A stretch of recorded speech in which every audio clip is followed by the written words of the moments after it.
Assalamualaikum warahmatullahi wabarakatuh. Selamat pagi petani-petani Indonesia, petani-petani hebat. Salam ketemu kembali dengan Dr. Adli di sini, Ketua Komunitas Petani KMS. Pagi hari ini semoga kita diberikan kesehatan oleh Allah Subhanahu wa taala, terjaga dari berbagai bahaya-bahaya kesehatan, terutama ini pandemi Omikron ya. Omikron ini di Jabodetabek ya, kembali meningkat lagi kasus-kasusnya. Pada pagi hari ini Ketua KMS menghimbau kita semua, mari jaga protokol kesehatan, terutama memakai masker ya ketika keluar rumah, dan juga menghindari kerumunan yang terlalu banyak. Nah, semoga Allah melindungi kita dan keluarga kita dari COVID-19 ini. Sahabat petani semua, pagi hari ini kami membahas tentang jerami. Jerami adalah residu yang dihasilkan dari panen padi. Itu jumlahnya cukup besar. Nah, kami menyampaikan materi ini karena kami perhatikan bahwa kebanyakan dari petani-petani kita ya, sebagian besar, kalau tidak bisa disebut semuanya, itu rata-rata jerami itu dibakar. Nah, maka materi hari ini kita harapkan nanti akan menjadi gerakan bersama ya. Stop membakar jerami, karena jerami itu mengandung unsur hara yang lengkap dan banyak. Sayang kalau kita bakar. Nah, sahabat petani semua, kami melihat ada 3 alasan ya kenapa para petani kita masih membakar jerami. Pertama, ketidaktahuan mereka tentang unsur hara yang dikandung oleh jerami. Yang kedua, adanya kesadaran yang rendah gitu, tentang bertani organik. Ya, kalau orang berpikir tentang bertani organik, pasti dia akan berpikir untuk memanfaatkan ya residu-residu yang ada di sekitar dirinya. Nah, yang ketiga juga keterbatasan kalau kami lihat para petani ini di dalam mengolah jerami ini. Jadi ketika petani itu panen, mereka buru-buru ingin segera mengolah lahannya. Sementara untuk mengolah jerami, melapukkan jerami itu membutuhkan waktu. Nah, jadi ini 3 problem yang kami rasa kenapa petani-petani bukan hanya di Sumatera Barat, tapi saya perhatikan juga di seluruh Indonesia masih membakar jerami. Nah, sahabat petani semua, semoga bahasan kita pagi hari ini mendorong kita semua untuk menjadikan jerami ini menjadi bagian penting ya di dalam proses kita bertani ya, terutama untuk ke sawah atau menanam padi. Di sebagian kiri atas kami sudah tampilkan, ini ada skema, ada angka-angka ya, seperti agak jelimet ya, tapi mudah-mudahan ini memberikan pemahaman kepada kita betapa jerami itu memiliki unsur hara yang tinggi. Nah, dari yang kami tampilkan ini sebenarnya sumbernya adalah dari hasil-hasil penelitian. Ya, jadi literatur-literatur yang kami baca, sahabat petani bisa mencarinya di Google ya. Itu akan ketemu ya kan, itu tidak akan jauh-jauh ya kan. Ada beberapa penelitian yang mungkin agak sedikit berbeda, tapi angkanya tidak terlalu jauh ya. Nah, di dalam 1 kilogram jerami itu mengandung unsur nitrogennya adalah 0,4%. Kemudian fosfornya 0,02%, kemudian kalium 1,4%, dan silika 5,6%. Jadi yang terbesar dari unsur jerami itu memang silika. Silika ini juga bahan organik yang dibutuhkan oleh tanaman. Maka kalau kita lihat literatur, silika ini berfungsi untuk menguatkan batang ya. Jadi kalau batang padi itu mudah patah atau misalnya tidak terlalu kuat dan kokoh ya, itu indikasi bahwa tanahnya mengandung silika yang rendah. Nah, jerami bisa menjadi solusi karena memiliki kandungan silika yang tinggi. Nah, sahabat petani, kalau kemudian kita hitung di dalam 1 hektar ya kan, berapa sebenarnya kandungan unsur hara dari jerami ini? Jadi dalam hitungannya jumlah jerami itu adalah 150% dari gabah yang dihasilkan. Ini kami mengambil contoh yang kami hitung sendiri untuk di kampung kami, Nagari Gantung Ciri, Kecamatan Kupung, Kabupaten Solok. Itu hasil maksimal gabah hasil padi itu hanya 4 ton per hektar. Nah, dengan dasar 4 ton ini maka kita bisa hitung jeraminya adalah 6 ton. Ya, 150%-nya. Jadi kalau kita hitung dalam 1 hektar ya sawah di kampung kami di daerah Solok itu bisa kita dapatkan sebetulnya 24 kg nitrogen, 1,2 kg fosfor, 84 kg kalium dan 336 kg silika. Itulah kandungan unsur hara yang ada di dalam jerami di dalam 1 hektar. Nah, sahabat petani, saya di samping mencoba membandingkan, ini juga kami ambil dari hasil penelitian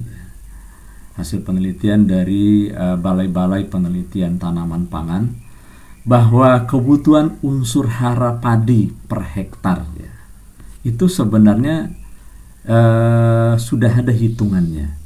Dari peneliti-peneliti, kebutuhan nitrogen itu per ton hasil itu adalah 17,5 kilo. Nah, kalau misalnya kita hitung 1 hektarnya hasilnya 4 ton, itu sebenarnya kebutuhan nitrogennya adalah 70 kg. Jadi 1 hektar hanya dibutuhkan 70 kilo nitrogen murni. Karena sumber nitrogen itu dari urea. Sementara ya kan pupuk urea itu nitrogen murninya hanya 46%. Berarti sebenarnya itu setara dengan 156 kg urea. Kira-kira 3 karung lah ureanya untuk 1 hektar dengan hasil 4 ton. Nah, kemudian untuk fosfor ya, itu dibutuhkan cuma 12 kilo, 12 kg yang hasilnya 4 ton. Nah, kalau misalnya kita pakai pupuk SP36 yang kandungan fosfornya adalah 36%, nah ini sebenarnya 12 kilo dikali 3 lah ya, jadi 36 kilo gitu. Tidak sampai 1 karung SP36 ya. Kemudian untuk kalium itu 68 kg. Nah, kalau kita pakai KCl ya itu kan setara dengan 136 kg KCl ya. Itu tidak sampai ya, sekitar 2,5 karung. Nah, kemudian kami di bagian bawahnya berikan perhitungan ya. Jadi kalau kita bandingkan, kita kurangkan antara kebutuhan unsur hara dengan kandungan yang di jerami. Nah, maka sebenarnya kalau jerami ini dimanfaatkan, kita hanya membutuhkan tambahan saja. Nah, tambahannya adalah untuk nitrogen, kita hitung dari 70 kurang 24, hanya dibutuhkan 46 kilo lagi. Nah, kalau kita kalikan dengan ureanya, itu 100 kg urea. Berarti apa? Ya kan? Hanya butuh 2 karung untuk 1 hektar. Berarti apa ya kan? Terjadi pengurangan pemakaian urea, itu 1 karung kalau kita memanfaatkan jerami. Nah, kemudian untuk fosfor ya, itu memang karena kandungannya sedikit ya, itu kita hanya memerlukan 10,8 kg fosfor. Nah, kalau kita pakai SP36 cukup kita tambahkan 32,4 kilo ya. Jadi tidak sampai 1 karung lagi. Nah, dengan demikian bahwa bisa terlihat bahkan kita tidak perlu lagi gitu. Dengan pemanfaatan jerami, kita tidak perlu lagi menambah ya kan KCl gitu, atau kalium yang biasanya dipakai pupuk KCl oleh petani. Nah, karena apa? Karena kandungan kalium di dalam jerami itu sudah 84 kg, sementara yang dibutuhkan hanya sekitar 68 kilo ya. Jadi tidak perlu menambah. Nah, sahabat petani, kami juga dari beberapa literatur hasil penelitian ya, dan itu juga mengejutkan kami gitu. Unsur hara nitrogen, fosfor dan kalium itu hanya 20% yang terserap oleh tanaman. Nah, jadi kalau misalnya para petani memupuk ya, nah kemudian diberikan urea. Nah, urea yang terserap itu hanya 20%. 80%-nya tidak terserap, terbuang gitu. Nah, berarti apa? Dia masih berada di tanah atau dia di bawah air ya, di bawah air, karena salah satu sifat dari pupuk urea itu adalah dia larut dalam air. Nah, kalau demikian berarti apa? Sebenarnya kalau kita bertani selama ini rutin memupuk ya kan, baik nitrogen, fosfor dan kalium ya, urea, kemudian SP36 dan KCl, sebenarnya di tanah-tanah kita itu masih tersisa gitu, unsur NP dan K ini di dalam tanah. Nah, bahkan beberapa peneliti melakukan penelitian itu untuk fosfor dan kalium kita tidak mesti lagi gitu memberikannya di setiap musim kita menanam. Bahkan unsur fosfor itu bisa diberikan per 4 kali musim ya. Jadi kalau musim ini kita memberikan pupuk SP36, nah itu bisa kita berikan ya kan pada musim kelima berikutnya. Nah, begitu juga dengan kalium, bahkan kalium bisa 6 musim berikutnya. Nah, oleh karena itu, ya kan sahabat petani, ya kan pupuk yang mengandung unsur P dan K tidak mesti kita berikan di setiap musim. Berarti apa ya kan? Yang perlu ditambahkan setiap musim itu hanya urea. Karena memang tanaman padi memerlukan urea yang tinggi. Maka ini salah satu kunci juga. Kalau kita ingin meningkatkan produksi padi kita, maka harus tersedia urea yang cukup. Nah, problemnya sekarang adalah ya kan kita temui bahwa kadang urea ini sulit didapatkan ya kan di pasar, apalagi yang bersubsidi ya. Nah, oleh karena itu menurut kami urea ini sebenarnya tersedia di dalam pupuk kandang. Ya, pupuk kandang. Maka kami mencoba mengkalkulasi ya kan dari penelitian-penelitian yang juga dilakukan bahwa setiap pupuk kandang, ambillah itu yang kami ambil di sini adalah kotoran unggas gitu. Ya, jadi bisa ayam, bisa bebek kan, dan sebagainya. Itu kandungan nitrogennya adalah 1,7% di dalam 1 kilonya. Kemudian fosfor itu 1,8% di dalam setiap kilogram. Kemudian kalium itu 1,5%. Artinya apa? Kalau kita berikan pupuk kandang ke dalam sawah kita, sebenarnya itu bisa mengatasi kekurangan kebutuhan daripada urea. Nah, kami mencoba mengkalkulasi seandainya ya kan, karena memang ini persentase kandungannya rendah, kami memberikan ini, misalnya kita berikan 3.000 kilo atau 3 ton. Tapi dalam 1 hektar ya, kami rasa 3 ton untuk pupuk kandang ya kan tidak terlalu susah lah di daerah untuk mencarinya, dan harganya pun murah. Nah, itu sebenarnya kalau 3 ton pupuk kandang ya kan, anggaplah kita ambil adalah kotoran ayam gitu. Nah, itu sebenarnya kita sudah memasok kan, itu 51 kg urea, 54 kg fosfor dan 45 kg kalium.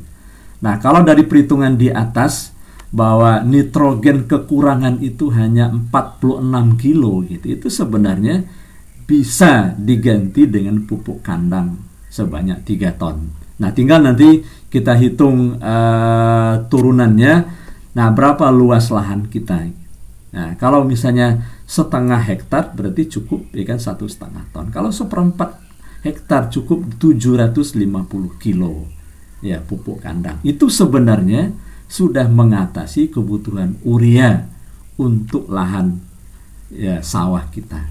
Nah, sahabat petani ya kan, bisa terlihat di sini bahwasanya kalau kita manfaatkan ya jerami di dalam kita bertani, ada 2 manfaat sekaligus yang akan kita dapatkan. Satu, kita akan bertani dengan biaya rendah. Ya, karena kita bisa tambahkan, kita tidak perlu lagi memakai pupuk kimia, cukup menggunakan tambahan pupuk kandang. Itu biayanya relatif lebih murah. Kemudian yang kedua, kita akan mulai mentransformasi bertani kita dari bertani yang anorganik menjadi organik. Ini juga akan menyehatkan. Tanah-tanah kita nanti akan kembali membaik ya. Kan kemudian unsur hara di dalam tanah nanti akan memacu kan tumbuhnya mikroba-mikroba dan bakteri-bakteri baik di dalam tanah. Dan kami beri keyakinan ya bahwasanya itu akan membuat ya tanaman-tanaman kita akan tumbuh jauh lebih baik ya. Dalam jangka panjang itu adalah pertanian masa depan ya. Nah, sahabat petani, itulah pembahasan kita hari ini tentang pentingnya kita memanfaatkan jerami untuk bertani padi ya. Semoga bahasan ini menambah pengetahuan kita dan mendorong kita untuk bersama-sama membuat gerakan ya, stop membakar jerami, dan mari kita maksimalkan jerami untuk bertani secara organik, bertani dengan biaya murah, dan bertani untuk masa depan. Semoga bermanfaat. Mohon maaf atas segala kekurangan. Billahi taufik wal hidayah. Assalamualaikum warahmatullahi wabarakatuh.